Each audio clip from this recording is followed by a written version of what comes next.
Good evening दोस्तों। NCERT की series में अब तक हम पढ़ चुके हैं क्लास 7 की ज्योग्राफी एंड हिस्ट्री, और आज से हम स्टार्ट कर रहे हैं अपना पॉलिटिकल साइंस, पॉलिटी, सिविक्स, आप जो भी कह सकते हैं। और इसमें अध्याय हैं हमारे 10, और हम कोशिश करते हैं कि 2 या 3 लेसन के नोट्स अपने रेडी करके चले, क्योंकि इसमें से क्वेश्चन आपके कई बार एक ही चैप्टर से 2-3 क्वेश्चन पूछ लिए जाते हैं। तो जो मेन पॉइंट है वो हम लोग पढ़ने की कोशिश करेंगे, उसी को हम राइट करेंगे, क्योंकि अगर हम बुक लेके चलेंगे तो बुक पे पिक्चर बहुत सारे हैं, पिक्चर के थ्रू बहुत सारी चीज़ें, जनरल चीज़ें जो हम लोग समझते हैं, तो जो मेन चीज़ें हैं उसी पे हम फोकस करेंगे। तो हमारा जो फर्स्ट चैप्टर है वो भारतीय लोकतंत्र में समानता। तो सबसे पहले उसमें दिया गया है आपका मताधिकार की समानता। ठीक है, पढ़ते हैं और इसको आप अपना कॉपी पेंसिल निकाल के राइट डाउन कर सकते हैं। भारत एक लोकतांत्रिक देश है जहाँ सभी व्यक्ति लोगों को मत देने का अधिकार है, यानी कि जो 18 साल के हैं, उन 18 साल है या उससे ऊपर है, उनको सबको वोट देने का राइट है। चाहे उनका धर्म कोई भी हो, शिक्षा का स्तर, जाति कुछ भी हो, वे गरीब हो या अमीर हो, सबको वोट देने का अधिकार है। इसे हम सार्वभौमिक व्यक्ति, इसको कर देंगे, ठीक है, मताधिकार कहते हैं। सार्वभौमिक व्यक्ति मताधिकार का विचार समानता के विचार पर आधारित है, क्योंकि ये मानते हैं कि हमारे देश के जितने भी नागरिक हैं वो सब समान हैं। ओम प्रकाश वाल्मीकि प्रसिद्ध दलित लेखक हैं। अपनी आत्मकथा झूठन, बेटा इसको कर लेना, ठीक है, ये है, ठीक है। तो ओम प्रकाश वाल्मीकि द्वारा रचित जो बुक है उसका नाम है झूठन, ठीक है। वो अपनी बुक में लिखते हैं, कक्षा में मुझे दूसरों से अलग बैठना पड़ता था, और वह भी फर्श पर, क्योंकि टाट पट्टी पर बैठने की जगह नहीं होती थी।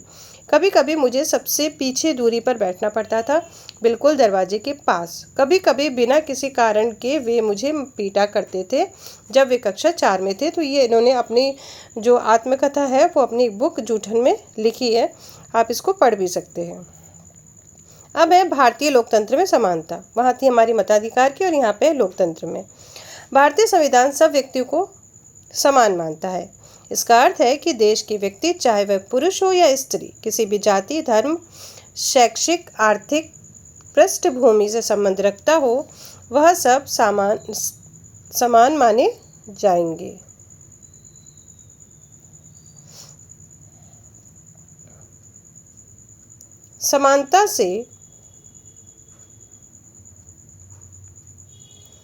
समानता को स्थापित करने के लिए संविधान में जो प्रावधान है उनमें से कुछ निम्नलिखित हैं, ठीक है, ये आप देखेंगे अच्छे से।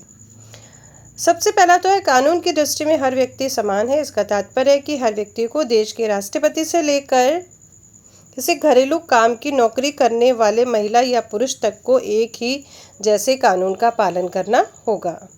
दूसरा यह है कि किसी भी व्यक्ति के साथ उसके धर्म, जाति, वंश, जन्म स्थान और उसके स्त्री या पुरुष होने के आधार पर भेदभाव नहीं किया जा सकता। तीसरा यह है कि हर व्यक्ति सार्वजनिक स्थानों पर जा सकता है, जिसमें खेल के मैदान, होटल, दुकान, बाजार आदि सम्मिलित हैं। सब लोग सार्वजनिक सड़कों और नहाने के घाटों का उपयोग कर सकते हैं, ठीक है, और जो होटल वगैरह है उनका भी यूज़ कर सकते हैं। चौथा है, अस्पृश्यता का उन्मूलन कर दिया गया, यानी कि जो छुआछूत है उसको अब माना नहीं गया है, ठीक है, उसको एकदम से हटा दिया गया है। भारत में सर्वप्रथम मध्याह्न का आरंभ तमिलनाडु राज्य में किया गया, और 2001 में उच्च न्यायालय ने सभी राज्य सरकारों को इसे अपने स्कूलों में 6 माह के अंदर आरंभ करने के निर्देश दिए। क्वेश्चन ये हो सकता है कि सबसे पहले मध्याह्न भोजन कहाँ आरंभ किया गया, ठीक है। दोपहर का भोजन मिलने के कारण गरीब बच्चों ने अधिक संख्या में स्कूलों में प्रवेश लेना और नियमित रूप से स्कूल जाना शुरू कर दिया। इस कार्यक्रम से जातिगत पूर्वाग्रह को कम करने में सहायता मिली, क्योंकि स्कूल में निम्न व उच्च जाति के बच्चे साथ साथ भोजन करते हैं, और कई स्थानों पर तो भोजन पकाने के लिए दलित महिला को काम पर रखा गया। अन्य लोकतंत्र में समानता के मुद्दे, ठीक है, अन्य मतलब दूसरी जगह पे भी, यानी इंडिया के बाहर।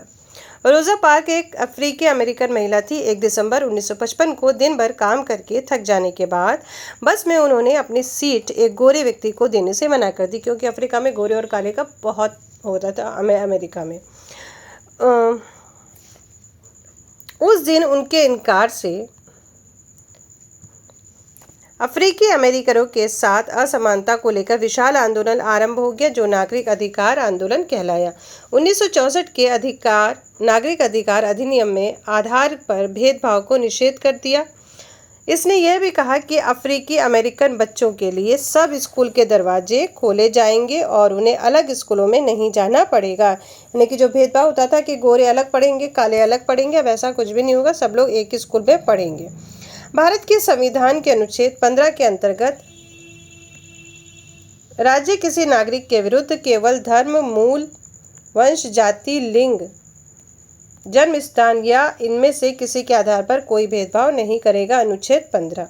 अब हमारा है लेसन 2, स्वास्थ्य में सरकार की भूमिका। सिर्फ ये जो मेन पॉइंट है उसी को हमने इसमें नोट डाउन किया है, उसी को आप लोग देख लेंगे, ठीक है।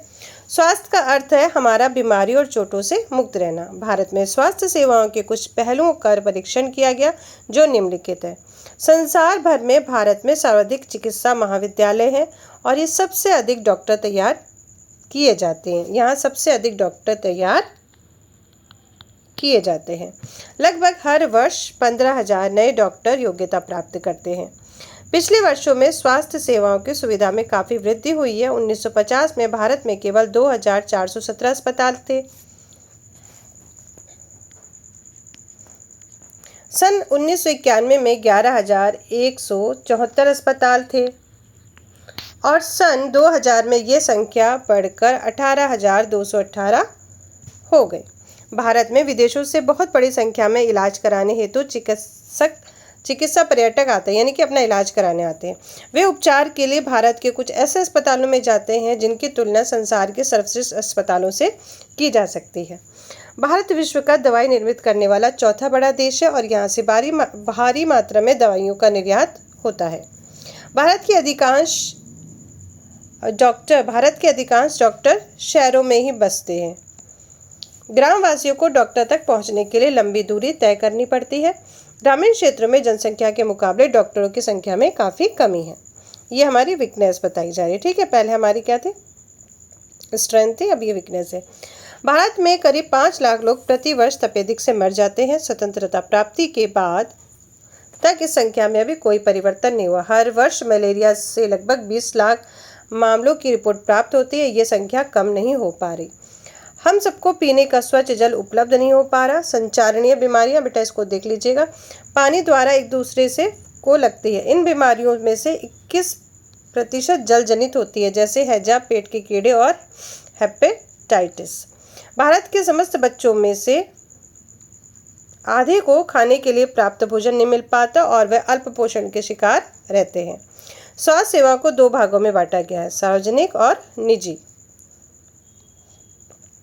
सार्वजनिक स्वास्थ्य सेवाएं क्या होती है? सार्वजनिक स्वास्थ्य सेवा स्वास्थ्य केंद्र व अस्पतालों की एक श्रृंखला है जो सरकार द्वारा चलाई जाती है।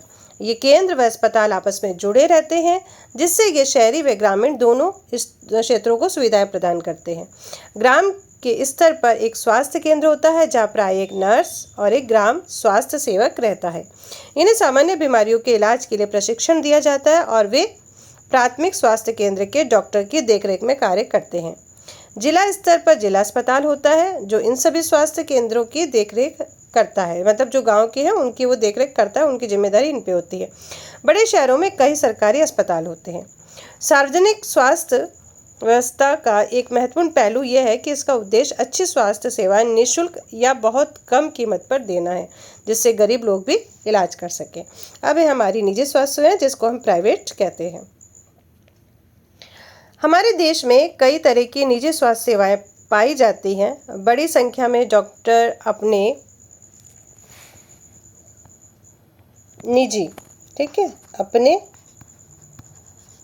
निजी दवाखाने चलाते हैं। ग्रामीण क्षेत्रों में पंजीकृत चिकित्सा व्यवसायी मिल जाते हैं। जैसा कि उनके नाम से ज्ञात होता है, निजी स्वास्थ्य सेवाओं पर सरकार का कोई नियंत्रण नहीं होता।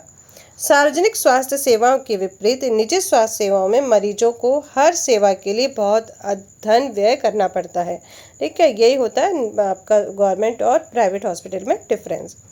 अब एक कंट्री है अमेरिका की, कोस्टा रिका। कोस्टा रिका को अमेरिका का सबसे स्वस्थ देश माना जाता है। इसका कारण उनके संविधान में निहित इस देश ने निर्णय लिया था किस देश में सेना नहीं रखेंगे। जो धन सेना पर व्यय होगा वे लोगों की शिक्षा, स्वास्थ्य और अन्य आधारभूत जरूरतों पर खर्चा करेंगे। तो ये 2 चैप्टर जो हैं इसमें सिर्फ इतने ही जो पॉइंट हैं वो हैं और बाकी चीज़ें आपके समझने की हैं। तो इतना आप अपना कॉपी में नोट डाउन कर लीजिए। अब कोशिश करेंगे हम लोग 3, 4, 5, 6 चैप्टर को लेने की, उसमें भी थोड़ा थोड़ा ही है और इस तरह से आपका जो सिविक्स है वो कंप्लीट हो जाएगा। चलिए फिर मिलते हैं आगे नेक्स्ट चैप्टर के साथ में। तब तक के लिए गुड नाइट, टेक केयर।